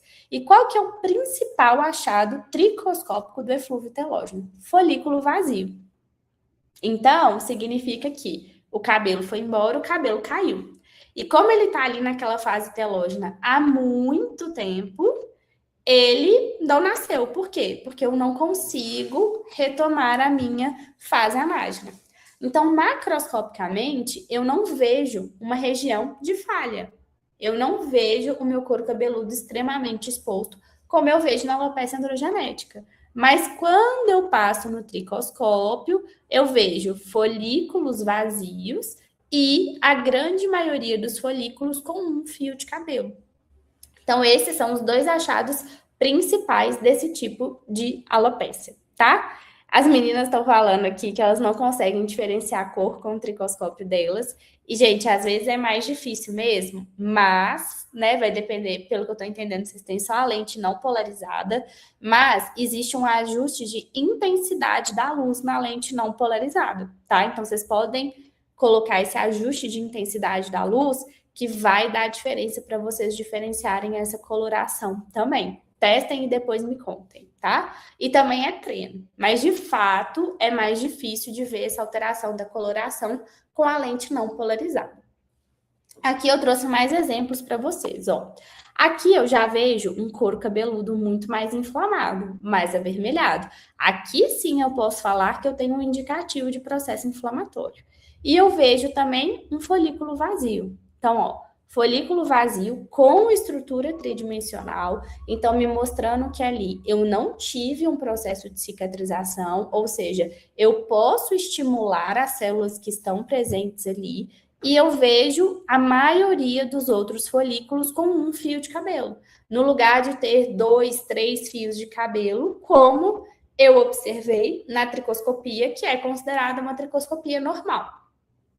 Um outro achado importante são os short regrowing hair, que são os cabelos crescendo, que é aquele monte de fiozinho novo que já tem um pouquinho mais de pigmentação e que é igualzinho do início ao fim, que é o que a gente fica brincando de baby hair, que dá frizz, são esses cabelinhos aqui, tá? Então esses são os 3 principais achados do eflúvio telógeno: folículo vazio, folículos com um fio de cabelo e fios nascendo, tá? Os 3 principais achados. Aqui, ó, Tainá, isso aqui é um folículo vazio, tá? Coloquei a seta do computador e a seta da imagem tá apontando para ele também. Então, aqui a gente tem um folículo vazio, eu vejo a estrutura tridimensional e nessa mesma imagem, tudo que está em volta, eu vejo um fio de cabelo. Então, cada folículo tem um fiozinho de cabelo. Então, isso indica que houve um processo de queda, tá? Esse é o principal fator, porque se teoricamente eu teria que observar 2 a 3 fios por folículo, e eu estou observando só um, significa que eu tive um processo de queda ali acontecendo, tá? Agora, a gente entra num outro tipo de queda que é bem delicado, que é a alopecia por tração. A alopecia por tração, gente, é aquele tipo de alopecia, então, de perda de fios de cabelo que acontece quando a gente tem uma força sobre a raiz dos fios. Isso pode acontecer por conta de penteados, por conta, por exemplo, de tranças, de dreads, de mega hair, mas pode acontecer também pelo ato de arrancar os fios de cabelo. Alguns tipos de química também podem causar alopecia por tração. E aí, esse ato de arrancar os fios de cabelo, a gente chama de tricotilomania, que é relacionada a fatores hormonais. Fatores hormonais não, fatores emocionais, tá? E sim, Lu, no eflúvio telógeno a gente não tem alteração de densidade, só de quantidade de fios de cabelo. Só na alopecia androgenética que a gente tem alteração de densidade, tá? Que a espessura do fio de cabelo muda. Então, aqui na alopecia por tração, a gente já tem uma situação delicada. Por quê? Principalmente quando eu estou falando da tricotilomania, que é esse ato de arrancar, que pode ser dos cílios, pode ser sobrancelha, pode ser do couro cabeludo. A gente pode, quando não tratada, chegar num caso cicatricial. Aquilo ali se tornar uma alopecia cicatricial, ou seja, um caso em que eu não consigo mais reverter. Um caso em que eu não consigo mais estimular as células que estão ali. E, independente se aquilo ali está sendo causado por um megarrê ou pelo ato de arrancar o fio de cabelo, o que eu vejo macroscopicamente? Regiões falhadas, cabelos quebrados e na tricoscopia, o meu achado principal são fios dismórficos, ou seja, um fio de cabelo que não tem uma forma definida, que ele tem uma forma esquisita. Então, ele se difere ali muito dos outros fios de cabelo daquela pessoa. E fios quebrados, ou seja, aquele fio que foi partido no meio do caminho. Só que ele pode ser partido no meio do caminho um pouquinho mais para frente, então ele pode ser quebrado no meio do comprimento dele, ou ele pode ser quebrado muito perto da raiz. E aí, quando ele é quebrado muito perto da raiz, a gente chama ele de ponto preto. Então, dentro da alopecia por tração, deixa eu só voltar aqui. Dentro da alopecia por tração, a gente pode ter os chamados pontos pretos, que é esse fio de cabelo quebrado muito, muito, muito ali na raiz, que ele se confunde com o fio de cabelo que está crescendo, que está tentando atravessar a epiderme. E esse achado de ponto preto é um achado que a gente vê muito também na alopecia areata. É um achado tricoscópico também presente na alopecia areata. Então, é por isso que eu falei que a gente precisa usar a tricoscopia junto da história do paciente e da macroscopia. E eu trouxe aqui um caso real aqui da clínica de paciente com alopecia por tração. Então, foi uma paciente que prendeu o cabelo de forma muito forte, então aqueles coques ali super alinhados durante muitos anos e fazia alisamento, porque não aceitava o cabelo cacheado. E aí ela começou a passar pelo processo de transição, que é uma coisa que a gente tem recebido demais na prática hoje. Então, as pessoas passando pelo processo de transição capilar. E aí, quando as pessoas estão passando por esse processo de transição, é um processo muito delicado. Então, principalmente essa análise do fio de cabelo, ela é muito importante com o microscópio, para a gente conseguir entender exatamente qual que é a necessidade daquele fio, o que tem naquele fio. Porque nos processos de transição, é muito comum a gente encontrar os achados de bolha, porque as pessoas estão acostumadas a usar muitas fontes de calor, a alisar aquele cabelo, e os nós também. Então, essa paciente começou a passar pelo processo de transição e ela estava se queixando muito dessa rarefação, principalmente na região frontal. E essa rarefação na região frontal, a gente chama ela de sinal de franja. E ela é muito comum na alopecia por tração. Então, de tanto ficar puxando, de tanto eu ter privação aqui do funcionamento dos vasos sanguíneos, eu tenho não só um fio que vai ficando cada vez mais fragilizado, como eu tenho também ausência de crescimento de pelos aqui. E aí, quando a gente coloca a tricoscopia, a gente consegue ver que eu tenho um tecido com características inflamatórias, então ele é um tecido que está avermelhado. Eu vejo muitos fios quebrados, ó, fiozinho no meio do caminho. Esse aqui tá num tamanho, um outro fio tá de outro tamanho, um outro fio tá um pouquinho mais grosso, outro tá um pouquinho mais fino. Mas principalmente o fato de eu encontrar muito espaço vazio e uma variação nos tamanhos e formatos desse fio de cabelo, isso me direciona para uma tricoscopia de alopecia por tração. Então, o histórico da paciente, junto com a minha tricoscopia, eu fecho o diagnóstico de alopecia por tração. E aí a gente consegue sim tratar. E 6 meses depois que a gente iniciou com o tratamento, a gente teve esse resultado macroscópico, então é visível o aumento na quantidade de fios e olha a diferença na tricoscopia dessa paciente. Então, o couro cabeludo já com uma coloração muito mais saudável, então a gente conseguiu modular esse processo inflamatório e eu não tenho mais aquele tanto de cabelo quebrado no meio do caminho e nem cabelo dismórfico, e nem fio de cabelo dismórfico.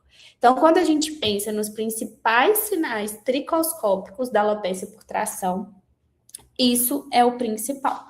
Então, a gente tem esses cabelos quebrados no meio do caminho e esses cabelos dismórficos, sem uma forma definida. Mas a gente só consegue chegar num resultado como esse se a gente conseguir modular ali com a paciente dela suspender as fontes de tração, né? Ou então dela melhorar as fontes de tração. Eu falo que dentro aqui do consultório, a gente não pode ficar julgando, e a gente não pode também ser muito drástico com o paciente. Por quê? Aquilo é um incômodo, é uma dor.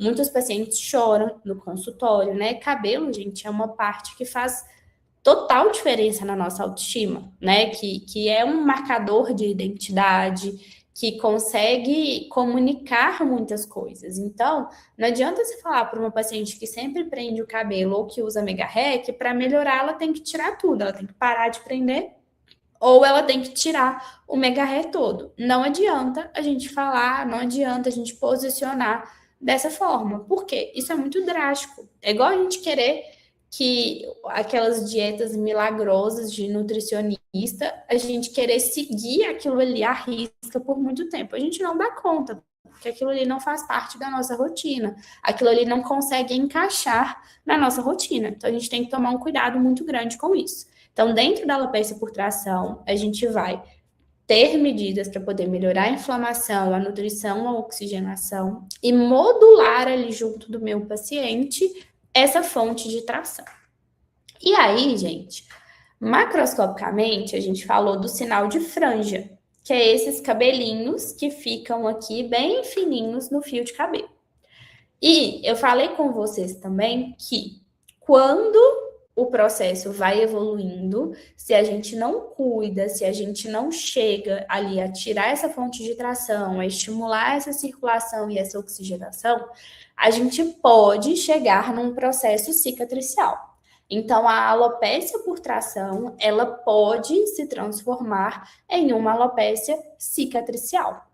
E aí, o que eu vejo como sinal principal nessa alopecia cicatricial? Esses folículos brancos, igual vocês estão vendo na imagem aí, colocada como ponto C. E aí, gente, a gente tem uma questão, porque aí essa alopecia por tração pode começar a ser confundida com a alopecia frontal fibrosante, que é aquela alopecia onde a gente tem uma regressão da linha de implantação de cabelo. Então, a linha de implantação de cabelo vai ficando cada vez mais para trás. E essa parte toda aqui na frente, isso vai acometer as mulheres, sobretudo, ela começa a ficar rígida e a gente não tem crescimento de fios. E a principal característica vai ser tricoscópica, é essa que está sendo mostrada para vocês. A presença de halo esbranquiçado junto de um halo avermelhado em volta. Essa é uma característica tricoscópica crucial para a gente ter um processo de cicatrização relacionado à inflamação. Só que, em volta, além de eu ver esse halo branco, onde está cicatrizado, eu não vejo nem sinal de fio de cabelo. E na alopecia por tração, eu tenho sinal de franja, ou seja, eu posso ter regiões cicatrizadas, mas eu tenho também regiões que não estão cicatrizadas. Então, é por isso que eu reforço com vocês de novo, não adianta eu só olhar para a macroscopia. E na tricoscopia, por mais que eu tenha o halo branco, eu preciso diferenciar esse é um halo branco de uma alopécia por tração ou esse é um halo branco de uma alopécia fibrosante frontal, tá? Porque esse é um achado que pode acontecer em ambas. E a gente tem também a alopecia areata, que também tem chegado muito para a gente no consultório e que a gente tem que ter muito cuidado nesse diagnóstico. Então, a alopecia areata é aquela alopecia que a gente tem a perda do privilégio imunológico do fio. Então, ela acontece macroscopicamente, principalmente com esse sinal aqui de plaquinhas, que pode ser uma plaquinha ou várias plaquinhas ali no couro cabeludo. E ela tem achados que são achados tricoscópicos muito específicos desse tipo de alopecia. O principal deles é o que está na imagem aí para vocês, que é o sinal de ponto de exclamação. Então, eu tenho um fio que ele nasce numa espessura menor e depois ele tem a espessura normal dele. Toda vez que eu for pegar o microscópio para poder analisar a minha alopecia areata, eu vou analisar com o microscópio. Não só no lugar da lesão, mas eu vou analisar também em volta daquela lesão. Então, hoje, quando a gente pensa nos principais achados da alopecia areata, a gente tem os pontos de exclamação, a gente tem o que a gente chama de pontos pretos, que é esse que está aqui na letra A para vocês, ou seja, são cabelos que estão crescendo, que estão tentando atravessar a epiderme, que são os mesmos pontos pretos que a gente falou na alopecia por tração. A gente tem também o pelo em rabo de porco, que é esse que está representado na imagem de cima para vocês, que é esse pelo que fica retorcidinho. E esse pelo em formato de rabo de porco, ele é muito comum da gente ver também em pacientes pós-quimioterapia ou em pacientes com um tipo de alopecia areata que está aqui na imagem para vocês, esse couro cabeludo macro, que é a alopecia areata incógnita, tá? O que é a alopecia areata incógnita? É essa manifestação da alopecia areata de forma difusa. Então, olha que perigo se eu olho só para a macroscopia. Quando a gente olha essa macroscopia da alopecia areata incógnita, ela parece muito uma alopecia padrão feminino. Muito uma alopecia padrão feminino. E aí, na hora que eu olho para os achados tricoscópicos, eu vou ver os achados tricoscópicos da alopecia areata. Então, pontos pretos, pelo em rabo de porco, pelo em formato de ponto de exclamação. Eu posso ter também na alopecia areata o que a gente chama de yellow dots, ou pontos amarelos, que significa o quê? A presença da atividade da glândula sebácea. Então, eu não tenho pelo ali, mas ele está amarelo porque a glândula sebácea continua trabalhando. Então, se a glândula sebácea está ali e ela continua trabalhando, significa que eu tenho atividade possível ali naquele folículo, tá? Mayara, qual diferença que você quer que explica? Pode me falar que eu volto nela.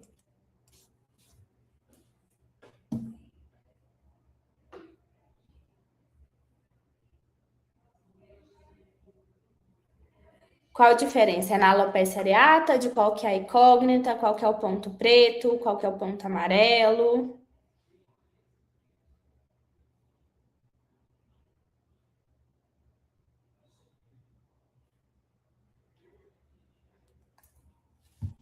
Bom, vou explicar de novo aqui. Dentro da alopecia areata, os principais sinais que a gente tem são ponto de exclamação, que é o pelo nascendo fininho e depois engrossando. Ah, tá. Da alopecia da tração e da outra. Vamos voltar aqui, então. Existe uma diferença entre a alopecia por tração e a alopecia frontal fibrosante. As duas são alopécias que, macroscopicamente, são parecidas, porque a gente perde cabelo bem nessa região frontal. Só que na alopecia frontal fibrosante, a gente perde a linha de implantação do cabelo, ela vai indo cada vez mais para trás. É como se a gente tivesse colocado um arco no paciente, obrigada, socorrida aqui com água. É como se a gente tivesse colocado um arco no paciente e colocando, puxando esse cabelo cada vez mais para trás. Na alopécia, na frontal fibrosante é assim. Na por tração, eu perco o cabelo em alguns pontos, mas eu ainda tenho cabelos em outro. Por isso que a gente vê que aqui fica rarefeito, mas a gente tem fiozinhos de cabelo. Ou seja, eu ainda tenho uma certa atividade ali. Então, eu tenho uma mescla de folículos cicatrizados e folículos que ainda estão em atividade. Então, na alopécia por tração, quando eu tenho um folículo cicatrizado, ele vai ter um halo branco. Então, em volta do meu folículo, a gente vai ter um halo branco. Na alopécia frontal fibrosante, eu vou ter esse halo branco e ele vai ser circulado também por um halo vermelho. Então, eu não vou ter um halo branco sozinho. Eu vou ter esse halo branco circulado por um halo vermelho e aí eu vou ter uma área grande sem cabelo também. Na alopécia por tração, não. Eu vou ter só o halo branco e eu vou ter os outros halos normais com crescimento de cabelo. Só que esse crescimento de cabelo vai ser com fios de cabelo dismórficos, tá? Sem uma forma definida ou quebrados no meio do caminho. Deu para ficar mais claro? A Vitória perguntou se é possível ter alopecia androgenética e frontal fibrosante ao mesmo tempo.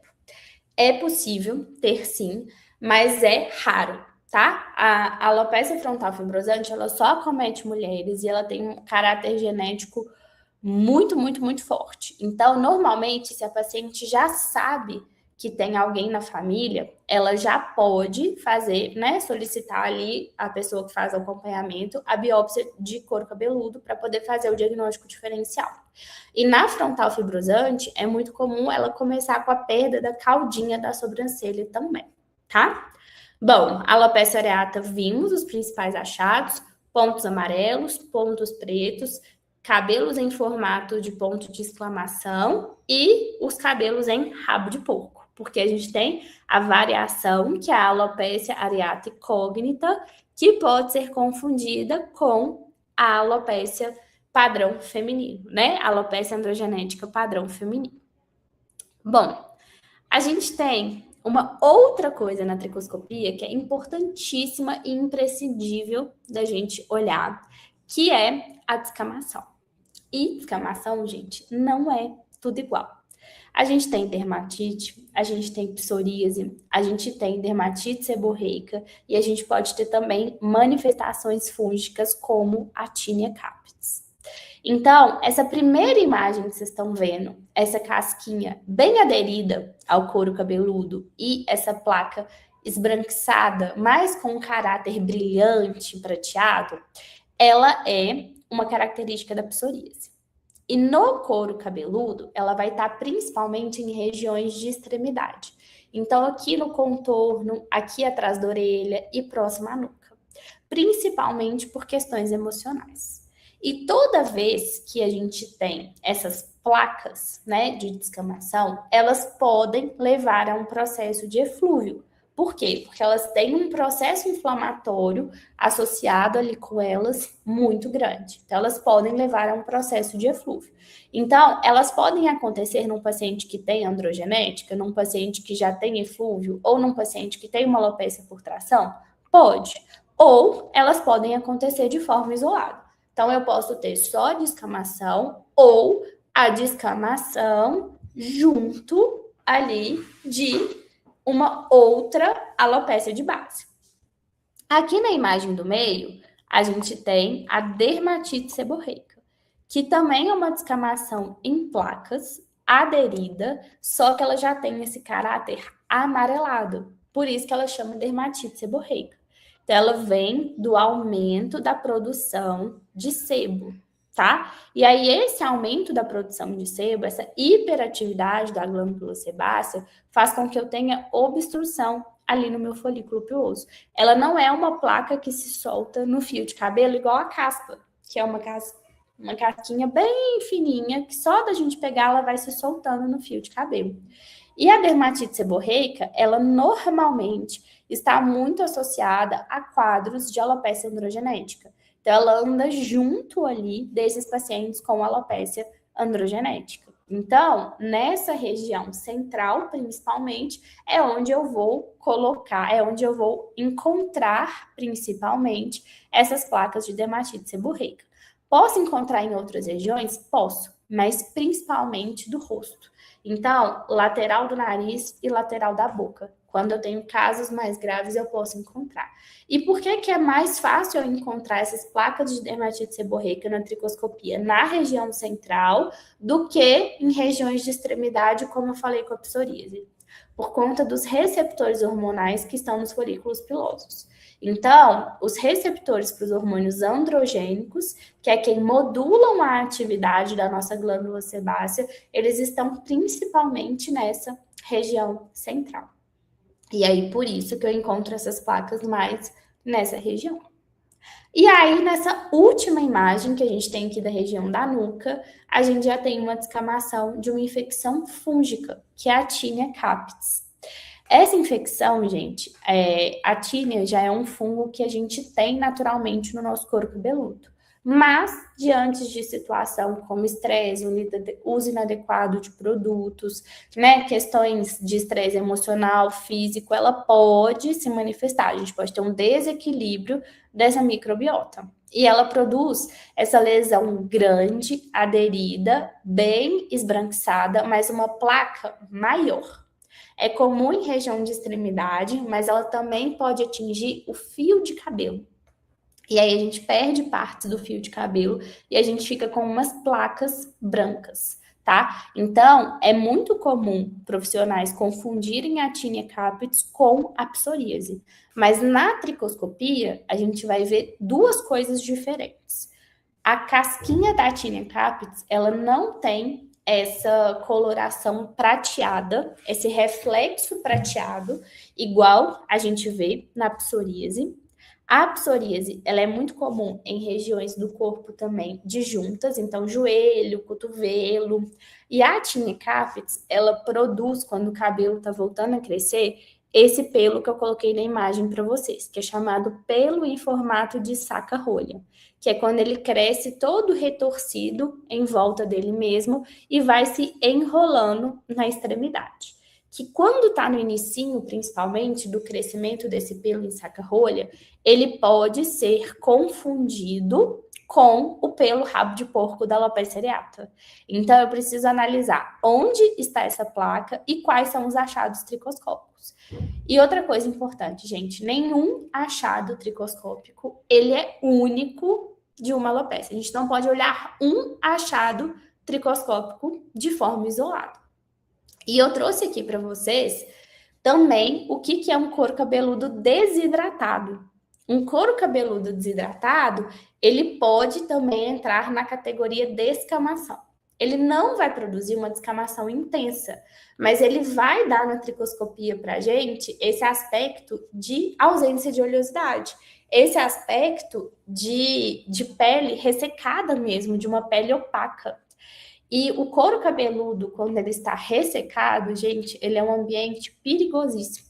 Quando a gente pensa em fazer um microagulhamento, fazer uma intradermoterapia desse couro cabeludo desidratado, a gente está favorecendo a microbiota de uma forma que a gente não queria e a gente está favorecendo também processos inflamatórios de forma desordenada, de uma forma não controlada, que também não é o que a gente quer. Então, às vezes, é comum confundir desidratação com os outros tipos de descamação. E cada uma tem na tricoscopia essa característica específica. Por isso que a gente vai pensar nas estratégias de tratamento de uma forma completa. A gente nunca vai pensar em um mecanismo só. Então, a gente vai pensar no controle de inflamação, a gente vai pensar em dar mais energia para essa célula, para que esse ciclo se reorganize e ela volte a funcionar da forma como ela funcionava antes. A gente vai pensar em modular os hormônios que estão envolvidos. Por isso que a gente falou, primeiro é sinal de saúde, né? Primeiro cuida da causa. Depois a gente vê com a parte de repilação. E, por último, a ancoragem do fio. O que é a ancoragem? A fixação desse fio de cabelo. Então, é voltar para fazer a anágena, é fazer eu ter uma derme ali organizada para receber esse fio, é favorecer eu ter ali os vasos sanguíneos a meu favor. Então, o que eu quero deixar de mensagem aqui para vocês? Que cabelo, gente, é uma estrutura complexa. O cabelo, ele só é vivo da pele para baixo. Isso tudo que a gente pega aqui é célula morta. Então, por isso que cabelo é reflexo de saúde. Nem tudo a gente vai conseguir reverter. Só que a gente precisa entender até que ponto eu reverto e até que ponto eu não reverto. E sem saúde, sem saúde do couro cabeludo, a gente não consegue ter resultado. Sem saúde de pele, sem saúde do fio, a gente não consegue ter resultado. E pelo fato do cabelo, né, ter esse ciclo tão complexo e tão grande, é que faz a gente ter um tratamento de longo prazo. E aí, a tricoscopia vem para ser a nossa forte aliada nisso. Sem a tricoscopia, a gente trabalha no escuro. Por isso que eu respondi para vocês lá no início. Dá para começar? Dá. Só que a gente vai começar de uma forma muito limitada, tá? A Lu me perguntou, a alopecia cicatricial é igual à alopecia frontal fibrosante? A alopecia frontal fibrosante, Lu, é um tipo de alopecia cicatricial, tá? Então tá certo. A alopecia frontal fibrosante, ela leva a cicatrização. Ela é cicatricial.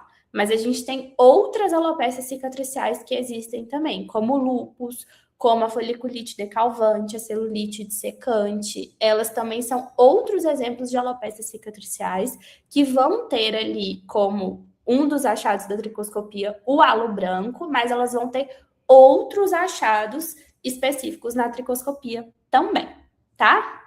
Bom, gente, hoje vocês viram que foi muito conteúdo, né? Tricoscopia é algo que é super complexo e aqui na Trive a gente tem exatamente essa missão de ir construindo o caminho de vocês dentro do universo da tricologia.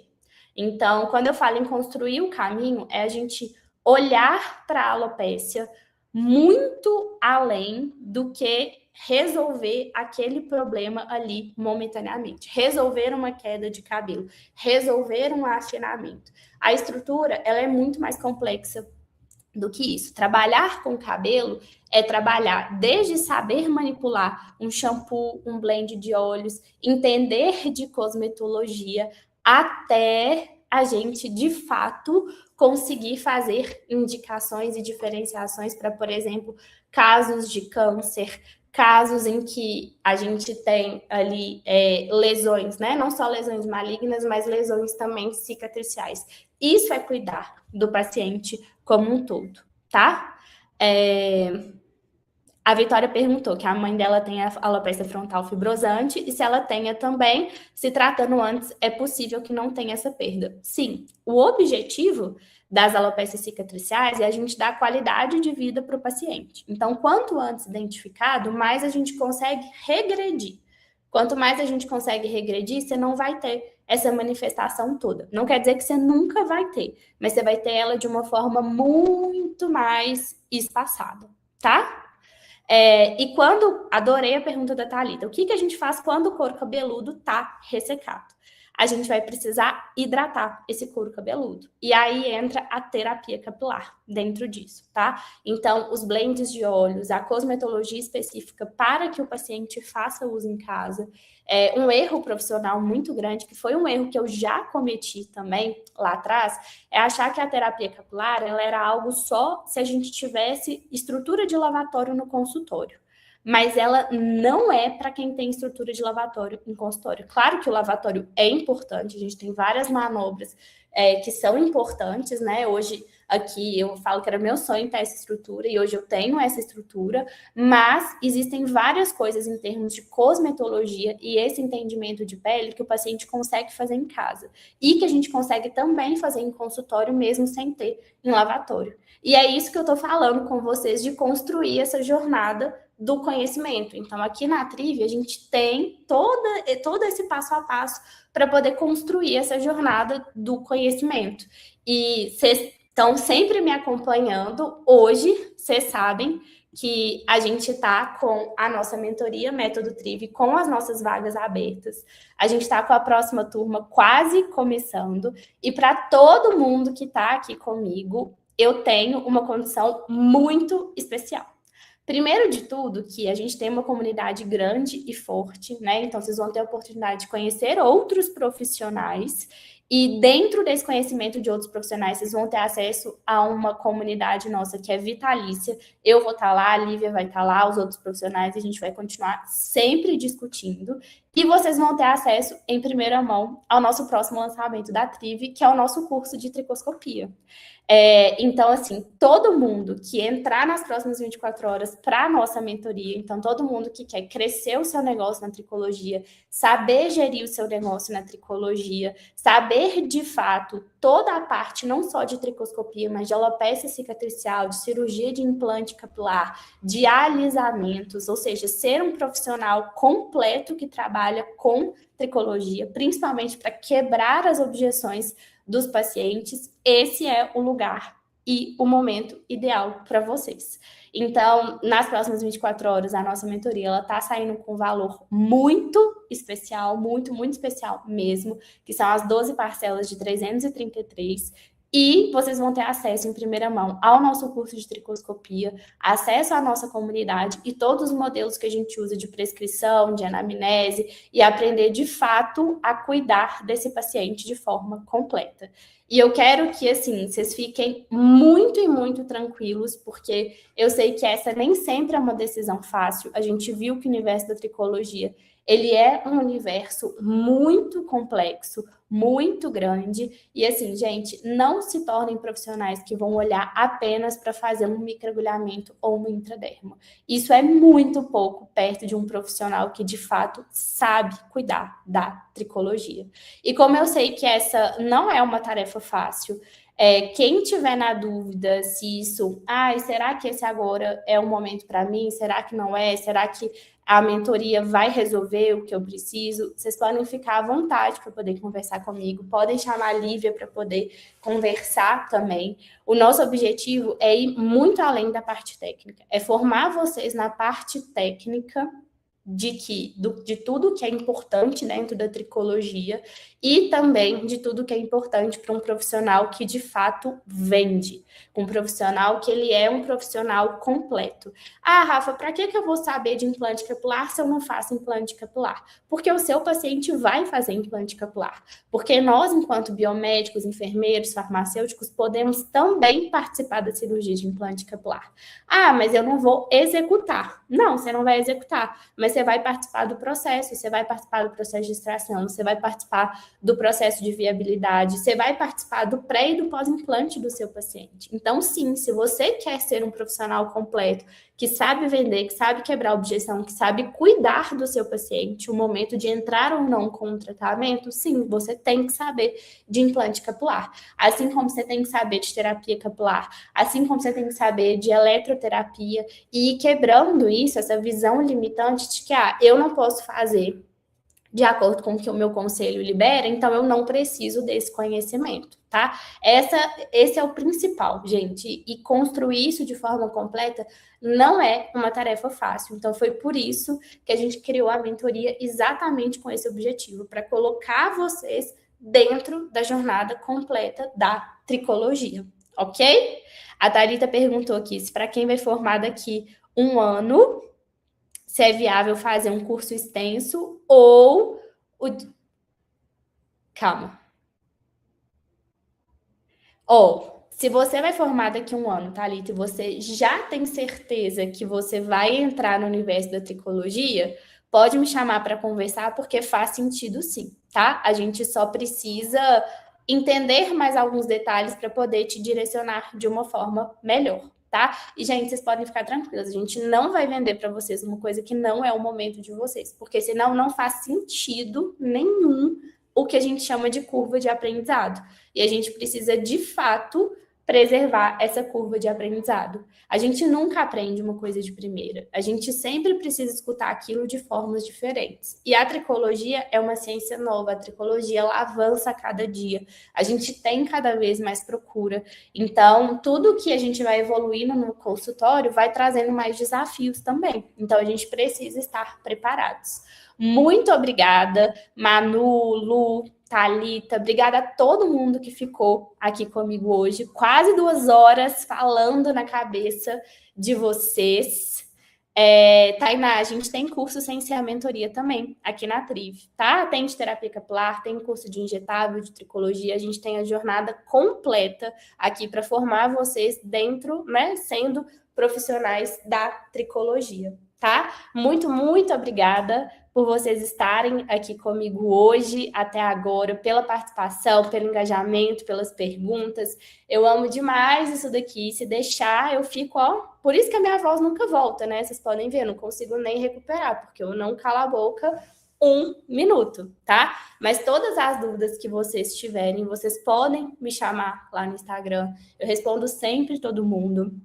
A gente tem o nosso time aqui também, que está com vocês lá no grupo para poder tirar as dúvidas de vocês também. E eu espero ver muitos de vocês que estão aqui na mentoria, tá bom? Ó, um beijo gigante, muito, muito obrigada por estarem aqui. Fico feliz que vocês tenham amado a aula e teremos muito mais aulas como essa, tá bom? Um super beijo para vocês e até a próxima.